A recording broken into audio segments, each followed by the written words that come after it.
All right, so let's start our weekly meditation today. And there's a recording going on behind, but don't worry, you are not in the frame. It's only Elizabeth who's on the frame. Now, I hope you can hear me on Zoom as well. All good? Very good. And having said that, let me introduce our dear meditation instructor for today, Dr. Elizabeth. The first time we met, thanks to Joy and Rita again for bringing her here. I'm very glad, and literally bringing her here today as well. I'm very glad that this Sangha community got together, because spirituality is just one thing. We try different paths, but it's the same thing. So having said that, I will make a very brief introduction, very succinct, of Dr. Elizabeth. You'll get to know her a lot better. She's a doctor of palliative, geriatric and care long-term and long-term care. Yes. She's semi-retired now, but she's been working all over, and she was sharing her medical days in Africa, in Botswana, right? South Africa. South Africa. So it's a very interesting journey, and she also happened to be at the plum village of great Thich Nhat. There's a shorter name for Thich Nhat, right? Thai, yeah. Or in Thai tradition you call the elderly monks Long Po. In Sri Lankan tradition you call Thero or Maha Thero, which means elderly monk. So Thich Nhat Hanh, coming from Vietnam, has been a great instructor of meditation and Buddhism, especially in terms of emptiness, one of the very profound concepts in Buddhism. He's a great teacher. Unfortunately, he passed away. I just happened to be around his village, Da Nang, in Vietnam. But I didn't know him. I was a traveler back in the day. And Elizabeth has spent some time in the Plum Village, France, learning and practicing the meditation techniques of Zen meditation. So without a lot of talking, let me hand it over to Elizabeth, and she will run the day today. All yours, Elizabeth. Thanks a lot for coming here today, and sadhu to all the Sangha here gathered here today. So, hello, dear friends. It's an honor to be invited by Reverend Ananda and to introduce you to the Plum Village tradition. I'm supported today by Rita and Joe, who are in our Sangha, very close to here in Cambridge. How many of us here have heard of Thich Nhat Hanh? Would you raise your hands? So, 3 people. So, have you read a book that he's written? I only heard some quotes. Okay, great. So maybe I'll just tell you a little bit. He died at the age of 96 on January 22nd, 2022. He's thought of as the father of mindfulness because he was the first teacher who brought meditation to the West, so in the 80s, 70s, 80s. And he's especially known for teaching walking meditation, which he felt was really useful for us in our very busy world and busy minds. So, we won't be doing any walking. I thought we were going to be upstairs, and I thought we would be a little bit closed, but we have enough on the agenda to make it interesting for this hour. Thai is what he's called. It's in Vietnamese, it means teacher. So he's very well known as a friend of Martin Luther King Jr. and Thomas Merton. He's got had a great deal of connection with all the religions and worked a lot, like Reverend Ananda does with interfaith. So I think we'll let him introduce himself. There'll be time for questions at the end. You'll hear his voice first with the great bell chant. And then we're going to show you a snippet of his Dharma talk that he did at Christmas in 2012. So he had a stroke in 2014 and had to stop teaching. But he he spoke a tiny little bit in French in this talk. You'll hear some French geography, and and I think there is a part that got a little bit wonky, but I don't think it's too distracting. So we'll hear 13 minutes of Thai, and then we'll do a guided meditation, and then some Dharma sharing at the end. So it's a full packed hour. Shall we go? Thank you.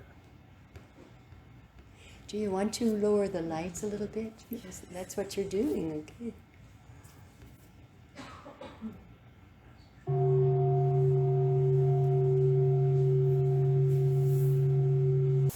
I hope you enjoyed that.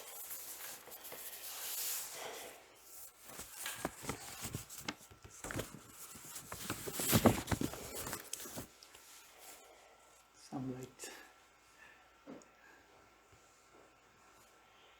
So we'll move now into a guided meditation.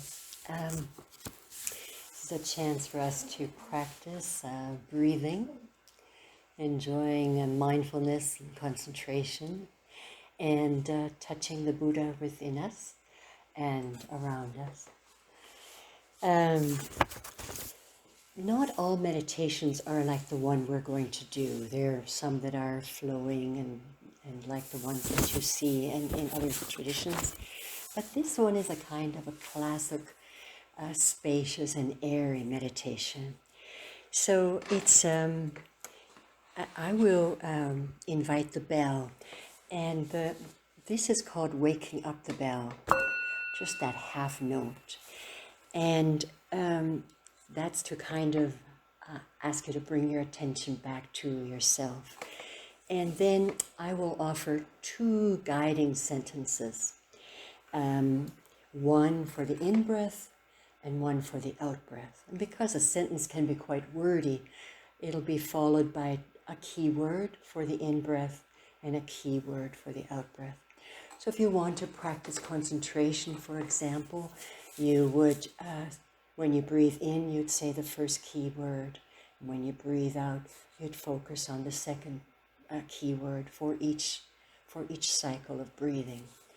And if your mind wanders, then you can go back to that key word just to come back to yourself and enjoy those words and the experience of those words.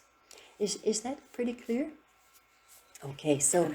Can I ask if the Zoom can hear the bell? Just ring the do you bell. want here? Could you turn it on for musicians, and then they'll hear it. Original sound for So musicians. turn it on.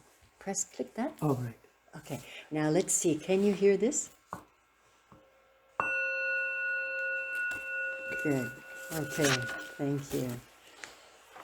All right.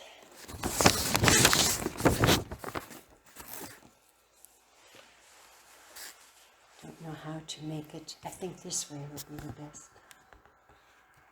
Okay, enjoy. Breathing in, I know I'm breathing in. Breathing out, I know I'm breathing out. In, out.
Breathing in, I follow my breath all the way in.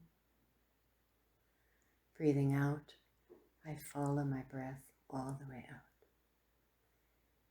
In, out.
Breathing in, I am aware of my body.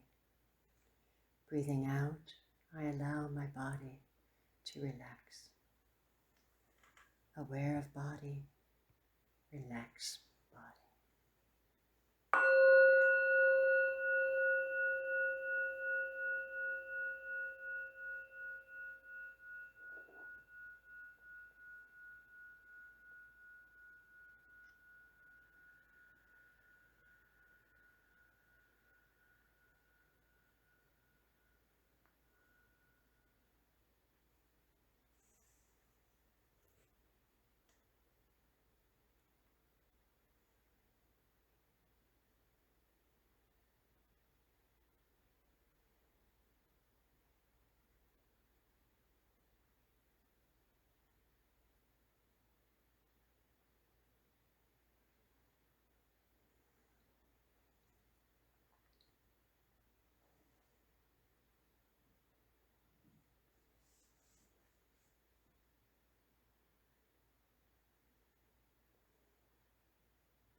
Breathing in, I send care to my body. Breathing out, I allow tensions in my body to relax. Care to body, tensions relax.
Smiling to my body, I breathe in.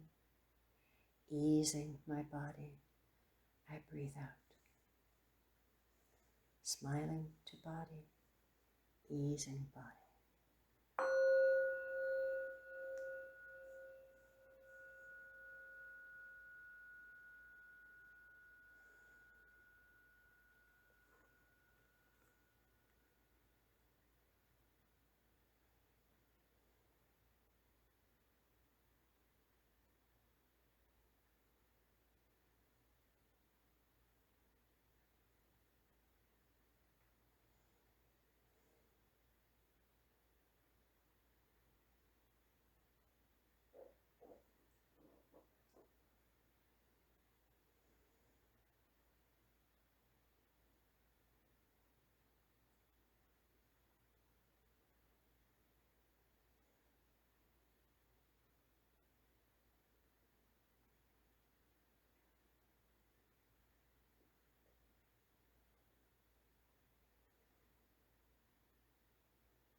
Feeling joy, I breathe in. Feeling happy, I breathe out. Joy, happiness.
Dwelling in the present moment, I breathe in.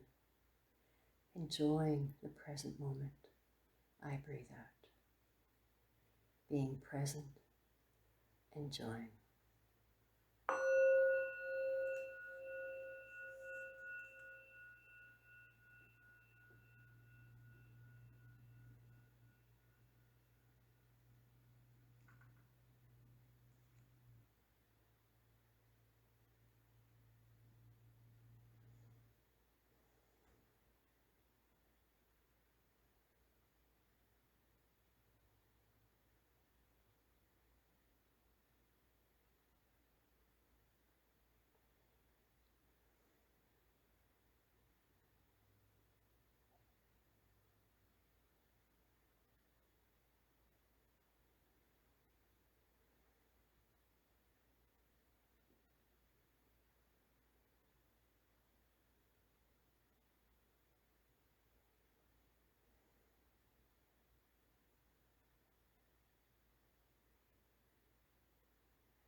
Dwelling in the present moment, I breathe in, knowing this is a happy moment. I breathe out, being present, being happy.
Thank you, my friends.